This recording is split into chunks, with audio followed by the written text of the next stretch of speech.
नमस्कार दोस्तों, आप देख रहे हैं रेपुटेशन मीडिया। मैं हूं आपका दोस्त राकेश पवार। दोस्तों, रेपुटेशन मीडिया की टीम आज आई है सूरज कुंड के गुजर महोत्सव, जो ये प्रोग्राम यहाँ हो रहा है। ये 2 दिन का प्रोग्राम है, 23 और 24। आज 24 तारीख है।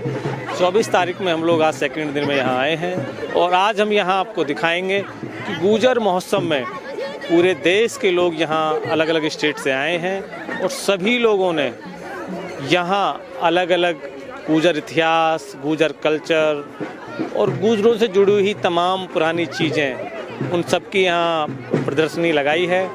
तो अभी हम लोग आपको दिखाएंगे गुजर महोत्सव की कुछ दृश्य, जिससे कि आप उन सब चीज़ों को देख पाएँ।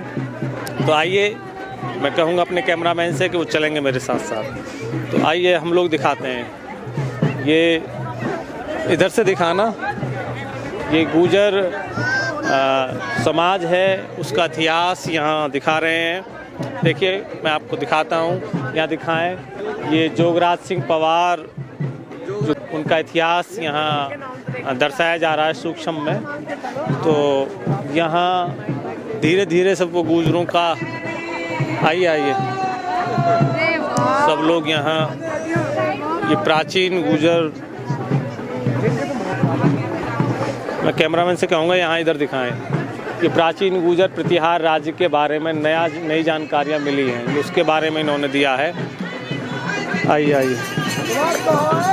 तो ये यहाँ गुजरेंद्र नागभट्ट प्रतिहार और तमाम जो गुजर योद्धा रहे हैं, सम्राज वत्सराज, सम्राज नागभट्ट द्वितीय, रामभद्र प्रतिहार, इन सभी जो गुजर योद्धा रहे हैं उन सब की यहाँ सूक्ष्म में हिस्ट्री इन लोगों ने दर्शा रखी हैं।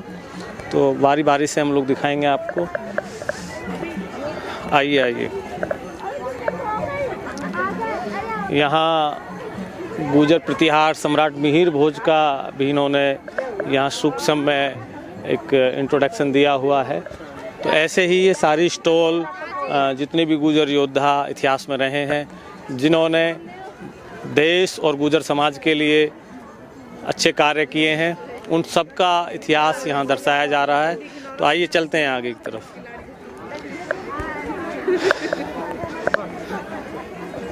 आइए इधर ये सब दिखाते रहो जरा। ये ना पृथ्वीराज चौहान, भीमदेव प्रथम, राजा विजय सिंह, ये राजा विजय सिंह, कुंजा बहादुर, इनका अपना इतिहास इन्होंने यहाँ सूक्ष्म में दे रखा है।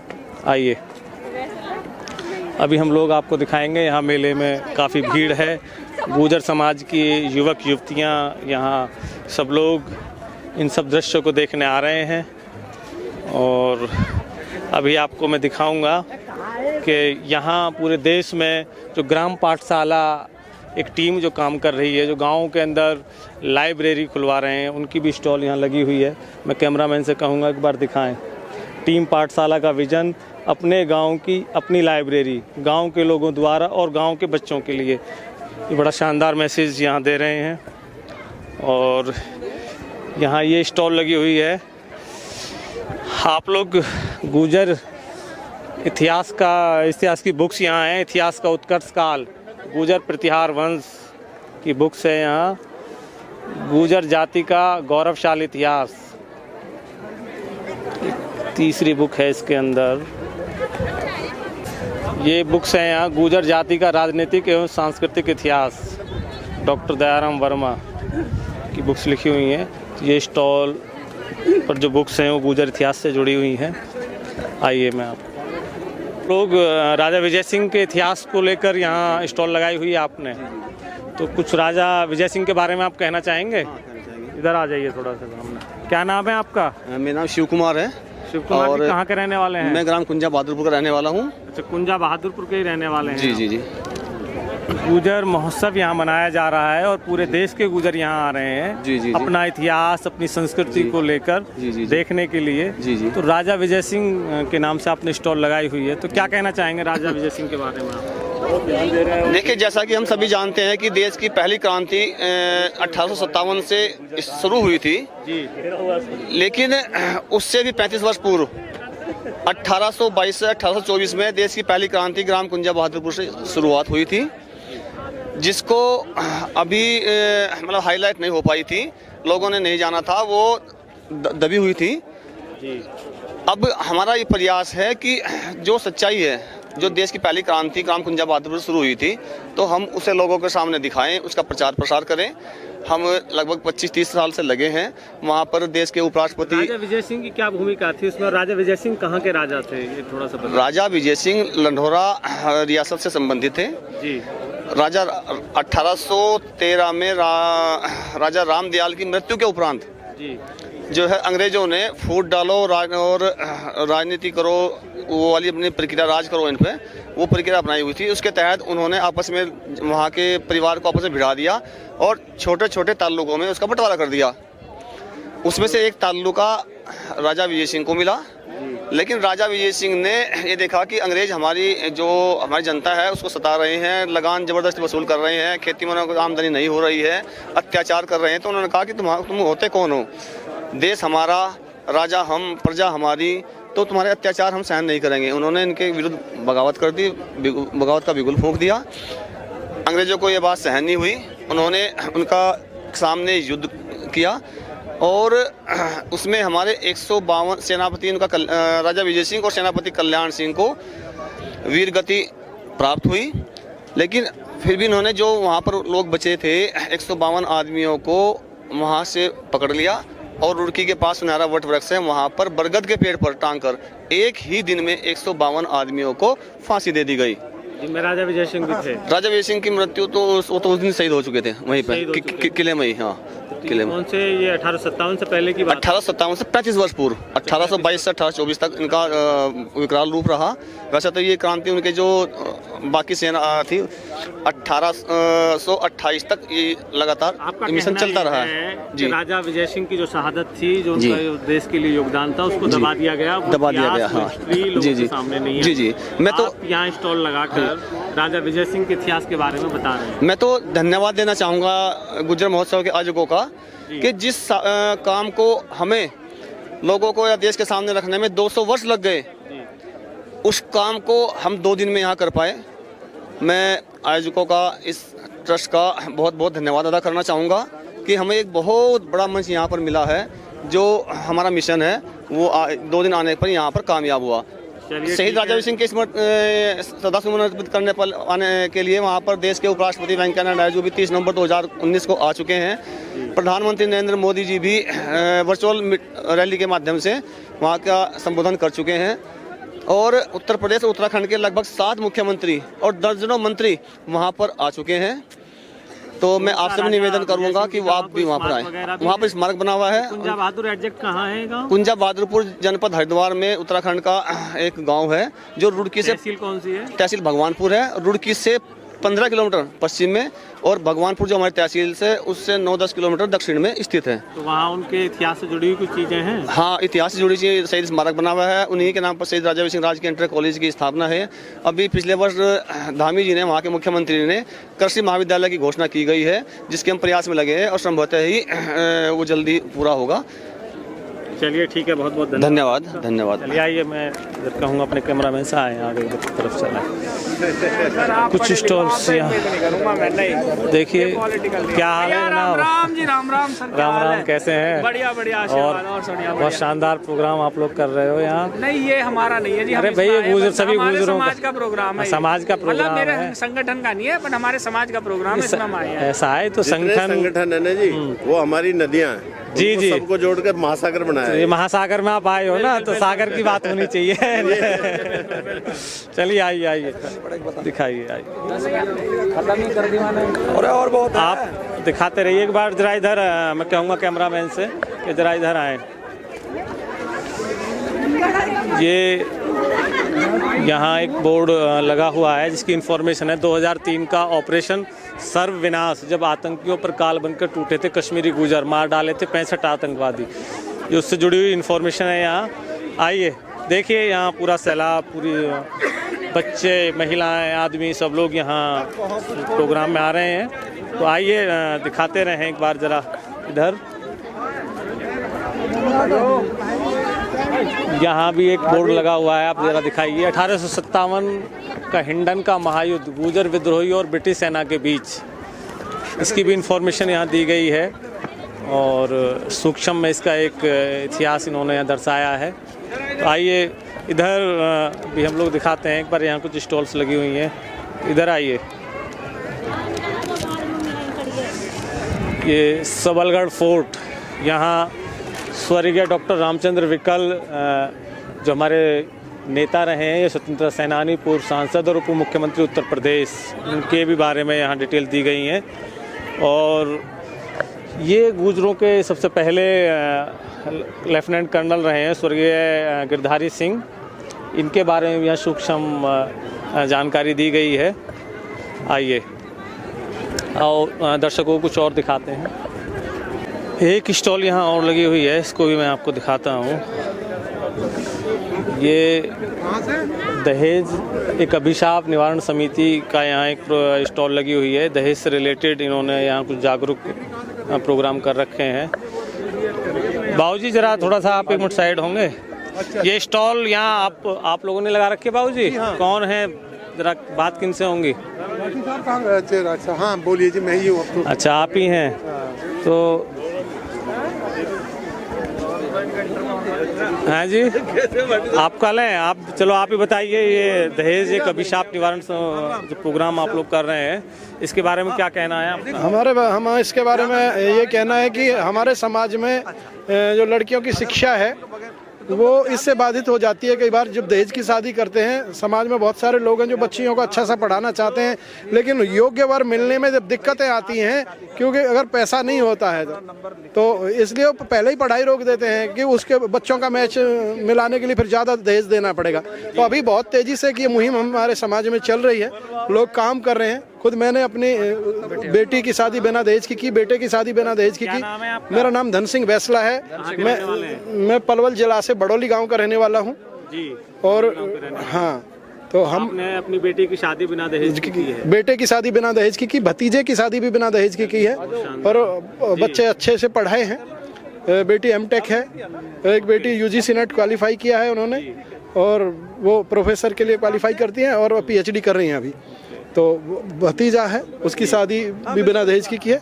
तो आगे हमारे समाज में बहुत तेजी से ये बदलाव आ रहा है, लोगों का प्रयास है। गाड़ियाँ ले रहे हैं और महंगी महंगी शादियाँ कर रहे हैं, उनके लिए क्या संदेश देना चाहेंगे आप? हम ये संदेश देना चाहेंगे कि जो पैसे का जो ये शो करना चाहते हैं, जो पंप एंड शो है, इस सारे उस पैसे को, उसमें से अच्छा खासा पैसा बच्चों के विकास पर खर्च करें, उनके शिक्षा पर खर्च करें, उनके व्यक्तित्व के निर्माण पर खर्च करें। आजकल तो बैसला साहब समस्या ये हो रही है कि दहेज एक ऐसा अभिशाप बन चुका है कि अगर पैसे भी नहीं है तो प्लॉट बेचना पड़ रहा है, ज़मीन बेचनी पड़ रही है, उसके बाद शादियां हो रही हैं। तो ऐसी कंडीशन ना आए, और जनरली जब बेटी पैदा होती है तो उससे पहले ही माँ बाप को चिंता होने लगती है। तो इसके लिए आप बहुत शानदार पहल कर रहे हैं। और गुर्जर समाज में शादियों पर जितना खर्चा होता है, मुझे नहीं लगता कि किसी दूसरे समाज में इतना खर्चा लोग करते होंगे। अगर ये खर्चा आप उनकी शिक्षा में, आप उनकी परवरिश में, आप दूसरे विकास में अगर उस पैसे का यूटिलाइज हो, तो जो नॉर्मल परिवार के लोग हैं उनको भी शायद आसानी होगी। निश्चित ही आप सही कह रहे हैं। हाँ, अब हमारे समाज में तो बहुत सारी गलतियां तो इस तरह की हो रही हैं। कई लोग जिनके पास पैसा नहीं है, उस अंधी दौड़ में वो अपनी जो पुश्तैनी ज़मीन है उन्हें बेच करके शादियां कर रहे हैं, उतना पैसा खर्च कर रहे हैं। जिस पैसे में एक दो बच्चों का रोजगार क्रिएट किया जा सकता है, उनका साधन ख़त्म करके शादियां की जा रही हैं। ये न केवल खतरनाक है और ये मूर्खता की भी पराकाष्ठा है। तो इससे हम सबको कार्य करना चाहिए, हम सब कर रहे हैं इस पर काम। और अगर ये कार्य होगा तो बेटियां पढ़ेंगी, बेटे पढ़ेंगे, उनके व्यक्तित्व का निर्माण होगा, तो समाज आगे बढ़ेगा, जिसमें सुख होगी, शांति होगी, वैभव होगा, समृद्धि होगी। ये तभी हो पाएगा जब हम सब उसके लिए गंभीरता से काम करेंगे। और शानदार मैसेज दे रहे हैं बैसला साहब। आप लोग बोलेंगे कुछ? हाँ जी, हाँ जी। आइए, ये भी माता ही हैं, किसी बच्चे की माँ होंगी, किसी बेटी की माँ होंगी। तो आप दहेज को लेकर आपका क्या सोचना है? भाई जी मैं सुंदर वशिष्ठ। गोविंदर भाई, हाँ जी मैं भी दहेज कहाँ का के रहने विषाप वाली हैं जी आप? खानपुर से। कानपुर से, थोड़ा लाउड जी। बोलें। खानपुर से जी मैं कितने बच्चे हैं आपके सुंदर पास? जी मेरे 3 बच्चे हैं। 3 बच्चे हैं, क्या हाँ कर जी। रहे हैं बच्चे अभी? अपने अपने जो रोजगार करते हैं बच्चे, जैसे बेटी की हाँ जी बेटी की भी शादी कर दी, बेटों की भी शादी कर दी है। लेकिन वही हम जो दहेज का विषाप इसी संस्था से मतलब जुड़े हुए हैं। अंकल जी इधर आ जाइए, आप लोग इधर आ जाओ ना, इधर आ जाओ। और मेरा हम लोगों से मतलब हम भाई लोगों से यही कहना है कि ज़्यादा से कम शो करे, शादियों में नॉर्मल शादी करे। जी जितना भी पैसा है जो शादी में हम दहेज में खर्च करते हैं वो अपनी बेटियों को ग्रेजुएट करने में करें, उनके आगे भविष्य के लिए खर्च करें। ठीक है, ये भी अपनी चिंता जाहिर कर रही हैं। कर्नल साहब आप इधर आ जाइए। हाँ, ठीक से मतलब नहीं है ना, आप भी कुछ संदेश दो ना। आपने तो बेटियों की शादी कर ली, कर्नल साहब के 4 बेटी हैं और चारों बेटियों की शादी कर चुके हैं।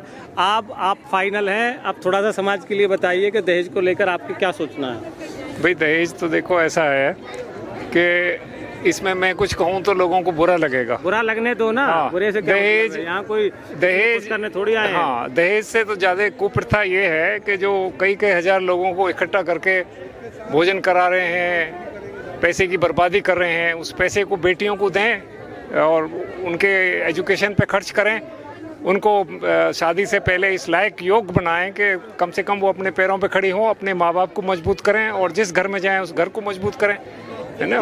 करोड़ों रुपया बजाय शादी में करने के उसे स्टेटस सिंबल की तरह यूज करने के उस पैसे का सदुपयोग करें, उस बेटी की शिक्षा पे खर्च करें, उसके स्वास्थ्य पे खर्च करें और उसके भविष्य के लिए उसको दें। मेरा तो ये कहना है। चलिए ठीक, बहुत शानदार। आप लोग कुछ कहना चाहेंगे? हाँ जी, हाँ जी, आप मध्य प्रदेश से हैं? कहाँ के रहने वाले हैं? ग्वालियर से हूँ। ग्वालियर से हैं। क्या नाम है आपका? मेरा नाम जंडेल सिंह गुर्जर है। सॉरी, जंडेल सिंह गुर्जर। जंडेल सिंह गुजर जी। आप क्या करते हैं गुजर साहब? मैं नगर निगम में एम्प्लॉय हूँ, लेकर समाज सेवा भी करता हूँ। आप क्या कहना चाहते हैं? मैं ये कहना चाहता हूँ, अभी जो दहेज की बात चल रही थी जी तो हमारे यहाँ एक संत हुए चंबल की तलेटी में, हरिगिर महाराज। जी हरिगिर महाराज ने पूरे मध्य प्रदेश और राजस्थान में अलग जगाया है। और जो शादियां हमारे यहाँ लाखों में जाती थी, लाखों रुपए के भोजन होते थे, आज केवल बच्ची की शादी, बच्ची एक अब साफ नहीं रही है, उसमें केवल 1100 रुपये का टीका होगा, 1100 रुपये की लगन होगी, 5100 रुपये का बेला होगा। जो बच्ची को 4 सामान देना है, टीवी, फ्रिज, अलमारी, कूलर, केवल 4 चीज़ें देना है, कुछ बर्तन देना है। इसके अलावा सीमित शादियाँ कर दी गई हैं। मृत्यु भोज हमारे यहाँ 100 बोरियों का होता था, 100 बोरी शक्कर की गलती थी, आज मात्र 5 मन का वो मृत्यु भोज रख दिया गया है। केवल 5 मन के अंदर आपको करना है। महाराज मध्य प्रदेश में बहुत शानदार काम कर रहे हैं, उनको दिल्ली एनसीआर में भी आप लोग भेजिए। नहीं, इसके लिए तो यहाँ की कम्युनिटी को चाहिए कि महाराज जी को बुलाएं। आपका क्या नाम है? मनविंदर भाटी जी। कहाँ के रहने वाले हैं? मैं हूँ ग्रेट नोएडा से जी। कौन सा गांव है? सौराजपुर जी। सौराजपुर गांव है आपका? सौराजपुर में जब कोरोना काल में भी कम से कम हमने लगभग अपने क्षेत्र में 2 शादी कराई बिना दहेज से। उसे प्रेरणा ली क्योंकि हमने देखा कि काफ़ी प्रयास 3 साल पहले हमने एक विचार निकल कर आया। हम 4-5 लोगों ने तैयारी करी। हमने फिर नोएडा के अंदर इंदिरा गांधी कलाकार ने पहले सम्मान समारोह कराया जिन परिवारों ने जिन्होंने बिना दहेज शादी करी। अब तक हमने ग्रेट नोएडा के अंदर 3 कार्यक्रम जितनी भी है आपको ये दिखाई दे रही है, सब टोटल अधिकतर ग्रेट नोएडा के कार्यक्रम की है। अब की बार हम इसे सम्मान समारोह को पलवल की तरफ ले आए। पलवल महाराज के बारे में क्या कहना है? हरिगिरी महाराज के हम गए थे उनके आश्रम पे। उन्होंने कह दिया कि आपके लोग जो ग्रेट नोएडा के लोग हैं वे मानने वाले नहीं, दिल्ली एनसीआर के लोग, उनके पैसा ज्यादा है, वे लोग मानेंगे नहीं। और मैं जाने के बाद मेरी जो उसमें बात नहीं मानी जाएगी तो मुझे अच्छा नहीं लगा, मैं नहीं जा पाऊंगा। हम उनके पास गए थे, हाँ नहीं, ये दरोगा जी गए थे। हरिहर महाराज जो है वो महाराज भी एक समाज का एक आईना होता है, समाज को दिशा देते हैं। देखिए, मानना ना मानना हो तो बात की चीज है, पहले तो प्रयास है ना। अब हम पहले ही हार मान के बैठे। नहीं, हाँ 2 बार गए हम उनके आश्रम पे, 2 बार गए हम, बाकायदा हमारी पूरी टीम गई। बड़े लोग ले जाओ ना जो थोड़े से मैच्योर टाइप के लोग हैं। वे कहते राजनीतिक लोग मैं पसंद नहीं करता। राजनीतिक छोड़ो ना, समाज के लिए काम कर रहे हैं। समाज के राजनीति से मैं दूर रहता हूँ। इसमें गए भी हम, लेकिन दोबारा प्रयास करेंगे, पलवल कार्यक्रम कराएंगे तो उसे बुलाने का प्रयास करेंगे आपका जो पूरा संभव। लेकिन बहुत बदलाव आ रहा जी। भाटी जी, बदलाव आपको आप बोलना चाहेंगे? जी भाटी जी, क्या नाम है आपका? मेरा नाम बब्बल भाटी है जी और मैं समाजवादी पार्टी से हूँ। रहने वाले कहाँ के हैं? मेरा गांव बील अकबरपुर है। अच्छा, मैं ग्रेटर नोएडा में मैं रहता हूँ जी। जी। हाँ जी। और दहेज के बारे में क्या कहना चाहेंगे? दहेज ये एक अभिशाप है। अगर हम दहेज लेते भी हैं और दहेज देते भी हैं तो 2 परिवारों का बहुत अत्यधिक नुकसान है जी। मैं चाहता हूँ, मुझ पे 2 बेटी हैं और 1 बेटा है जी। और अच्छा परिवार हो, बेटी सभ्य हो मुझे बहू नहीं बेटी चाहिए जी। जी जी जी। हाँ और हाँ जी हाँ, बगैर दहेज की हम शादी करेंगे जी। आपने भी किसी बच्चे की शादी की है या नहीं? नहीं अभी शादी नहीं करी, अभी पहले बेटे की करेंगे। पहले बेटे की करें, बेटा बड़ा है जी। चलिए बहुत शानदार। आप बेटे का 1 रुपए का रिश्ता लीजिए, 1 रुपए का रिश्ता लिया जाएगा। ऐसे ही हो जाएगा। हाँ 1 रुपए का रिश्ता लेंगे जी हम। ये शुरुआत बहुत अच्छी है। मुझे बहुत मुश्किल कार्य है जी। नहीं मुश्किल नहीं। पिंटू भाई आप क्या कहना चाहेंगे? आप भी कुछ बोलेंगे? देखो जी, मेरे पे 2 बेटियां हैं। मैं राकेश पवार जी का पहले तो आपको धन्यवाद देना चाहूँगा। Thank you. और मेरा मानना ये है कि बेटियों को पढ़ाओ लिखाओ, और 10-20 लोगों से ज़्यादा अगर जैसे भोज में या हम सजावट में ना खर्च करके जो अपने बच्चे हैं उन्हें एजुकेटेड करें। उन्हें अगर कोई ज़रूरी नहीं है जॉब करें, उन्हें कोई काम के लिए या कोई प्लॉट वगैरह दिला के उन्हें एक सही दिशा में आगे पूरे समाज का उद्धार करें। इस तरीके से उनकी सोच बनानी चाहिए। उस दहेज के पैसे से या जो हम भोज करते हैं करीब 20-20 हज़ार लोगों का, 10,000 लोगों का, उसे कम करते हुए तो अपने आप ही ऑलरेडी जाट और ठाकुरों की तरह हमारे भी थोड़े फिर कम खर्चे हो गए, अच्छी एजुकेशन की तरफ बच्चे जाएंगे। ये तो मानना पड़ेगा कि पूरे देश के अंदर गुजरों से महंगी शादी किसी की भी नहीं होती। इसे रोकने के लिए हम तो ये सबसे अपील ही कर सकते हैं। चलिए ठीक है। मैं 2 बेटियों का पिता हूँ और मुझे इस वजह से नहीं जी चाहूँगा कि बगैर 1 रुपए की शादी हो और उन्हें शिक्षित बना के और जो भी कुछ है वो समाज के लिए दान दिया। चलिए बहुत शानदार, आपने बहुत अच्छी यहाँ जो है अपना विचार रखे। अभी हम लोग और थोड़ा कुछ दिखाते हैं पूरा उधर। आइए